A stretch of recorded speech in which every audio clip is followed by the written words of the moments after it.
Oke teman-teman, balik lagi di channel Krisna Adityo. Nah, bahasan kali ini sangat menarik ya, karena ini adalah lanjutan dari video yang kemarin yang Mas Kris membahas putar tentang transpose. Jadi di sini kita akan membahas bagaimana caranya, step-stepnya supaya teman-teman gampang untuk mempelajari tangga nada yang baru dan pastinya efektif untuk teman-teman pemula.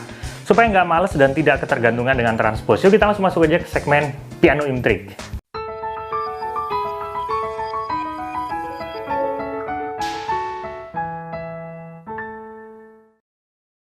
Nah, udah lama banget nggak pakai baju ini, teman-teman. Topinya sering sih ya, bajunya yang jarang. Kayaknya boleh kali ya buka pre-order lagi, kira-kira gimana, teman-teman? Waktu itu sempat habis pre-order. Nah, kita bahas begini. Step yang paling pertama, ini konten ini, video ini kita bahas untuk pemula ya, teman-teman. Untuk teman-teman yang mau belajar tangga nada baru. Supaya nggak hanya terbiasa di do sama dengan C aja. Oke. Yang paling pertama adalah teman-teman harus tahu dulu posisi tangga nadanya. Misalnya nih ya, teman-teman mau main di do sama dengan D. Oke. Nah, teman-teman harus tahu nih, di do sama dengan D itu, teman-teman harus paham dia do, re, mi, fa, sol, la, si, do-nya teman-teman harus tahu. Misalnya, dimulai dari sini. Nah, itu harus tahu dulu tuh ya. Kemudian kalau teman-teman main di do sama dengan fis, itu juga harus tahu dulu. Nah, itunya tuh, posisi itunya harus tahu dulu teman-teman. Dimainin pakai tangan kanan dulu, dirasa-rasain dulu. Kemudian dirasa-rasain pakai tangan kiri. Urusan jarinya bener belakangan, yang penting itu udah tahu dulu posisinya ya. Jangan nanti cari-cari mi-nya mana, fa-nya mana, sol-nya mana. Nah, itu pondasinya ini. Kalau misalnya masih cari-cari mi-nya mana, sol-nya mana, itu artinya pondasinya belum kokoh. Teman-teman harus tahu dulu posisinya. Oke, itu yang pertama. Yang kedua adalah teman-teman harus memahami tentang sistem chording yang ada di dalam satu tangga nada. Ya, biasanya Mas Kris nyebutnya sebagai chord 1 sampai chord 7. Kalau di do sama dengan C ya chord 1-nya C, chord 2-nya pasti D minor, chord 3-nya E minor, 4, 5, 6 sampai B diminis ini dan C. Nah, begitu juga di do sama dengan D. Nah, ini kan kriterianya kalau kita main chord seperti ini, mayornya ada 3, minornya ada 3, diminisnya ada 1. Minornya itu ada di 2, 3, 6. Mayornya ada di 1, 4, dan 5. Sisanya diminis yang ada di 7. Nah, teman-teman kalau udah tahu posisinya seperti ini, itu gampang banget. Karena apa? Karena kita udah tahu chord 1 tuh pasti so dia bunyinya kan do mi sol. Chord 2 dia re fa la. Oke, kemudian chord 3. Kemudian chord 4, 5, 6, 7. Nah, kalau udah tahu seperti ini, bukan sekedar tahu aja, tapi juga dirasain posisi jarinya yang nyaman. Terutama yang ada di tangan kiri, tapi tangan kanan juga deh ya, karena tangan kanan sering menggunakan chord juga. Yang paling enak seperti apa? Sambil dirasa-rasain dulu. Ya, bukan berarti terus latihan penjarian seperti ini, kemudian akan mempermudah nanti ke depannya. Enggak, tidak akan bekerja kalau hanya hafalan seperti ini. Teman-teman harus merasakan juga posisinya seperti apa, jarinya yang ditekan seperti apa, nyamannya kayak bagaimana. Gitu ya. Tergantung teman-teman sendiri. Biasanya Mas Kris kalau chord yang ada di tangan kiri, misalnya do, mi, sol gitu ya, yang Mas Kris pakai adalah do-nya di kelingking, mi-nya di jari tengah, dan sol-nya di jari telunjuk. Kalau di tangan kanan, kadang-kadang Mas Kris do-nya itu di jempol atau jari 1, mi-nya di jari 2, sol-nya di jari 3. Kalau enggak,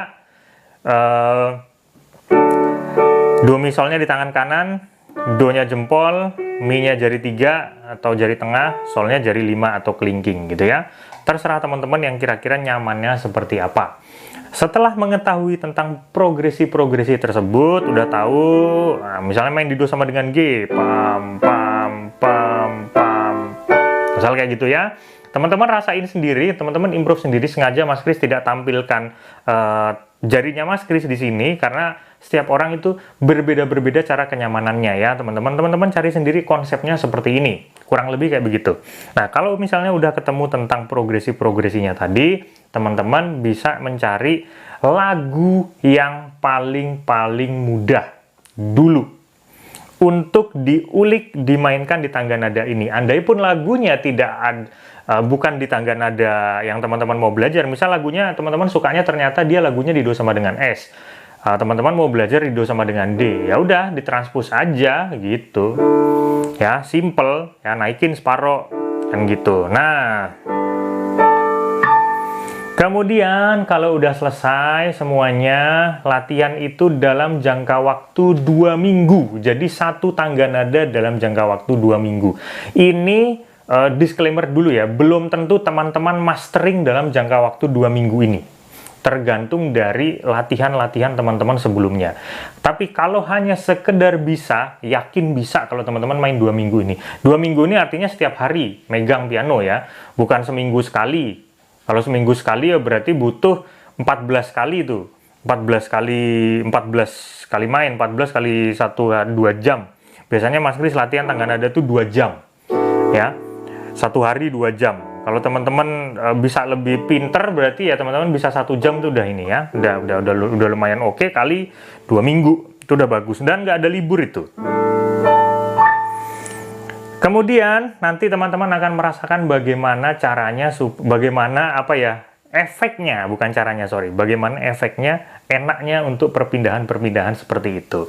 Setelah tangga nada tersebut, kemudian minggu berikutnya, 2 minggu berikutnya, kalau teman-teman masih mau memastering tangga nada tersebut, silahkan. Kalau misalnya enggak, silahkan cari tangga nada yang lain, tapi yang tidak begitu-begitu rumit. Misalnya gini, kalau teman-teman pertamanya dari D, oke, 2 minggu berikutnya teman-teman main di E boleh.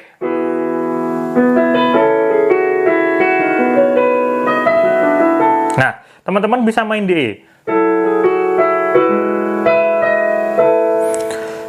Kemudian dari E, sesuai dengan crash-crashnya aja ya. Ada 1 crash, 2 crash, 3 crash, 4 crash, dan lain-lain gitu. Teman-teman bisa ngikutin itu. Atau juga dengan mol-molnya gitu ya.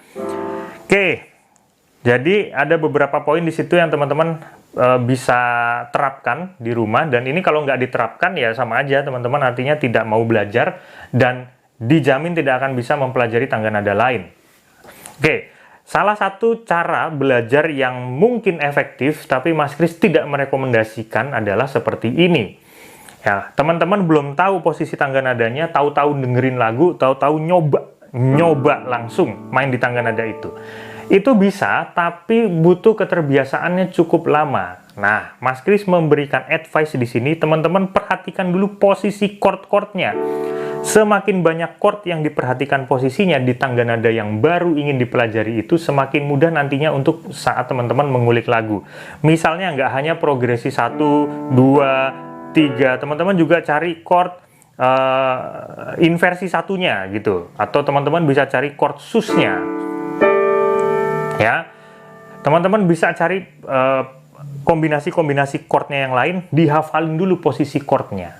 Tapi basicnya adalah chord yang ada yang mencakup di tangga nada ini, chord 1, 2, 3, 4, 5, 6, 7. Kalau teman-teman udah menguasai chord ini, ya berarti itu udah bisa main lagu, ya minimal lagu balad gitu ya. Oke. Udah sampai sini aja. Kemudian teman-teman kalau nonton channel ini jangan cuma nonton, tapi subscribe juga nih, kasihan juga yang bikin video ya. Jadi supaya semangat kita bikin videonya, jadi subscribe teman-teman. Dan nyalakan loncengnya juga pastinya, share dan komentar di bawah untuk request-request materi. Simple aja sebenarnya di sini. Kita coba main satu lagu, main di do sama dengan apa ya? Paling enak mungkin D aja ya.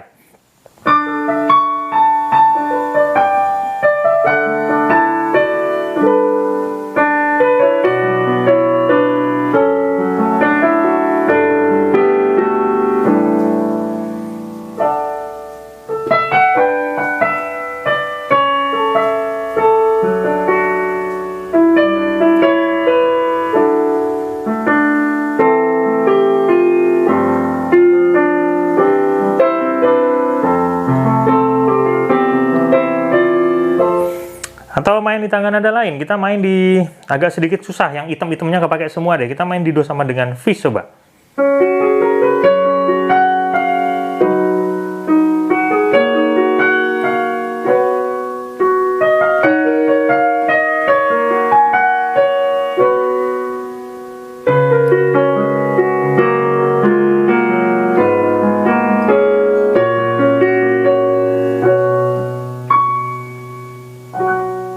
Nah, mau main lagi apa? Main di do sama dengan cis, enak juga.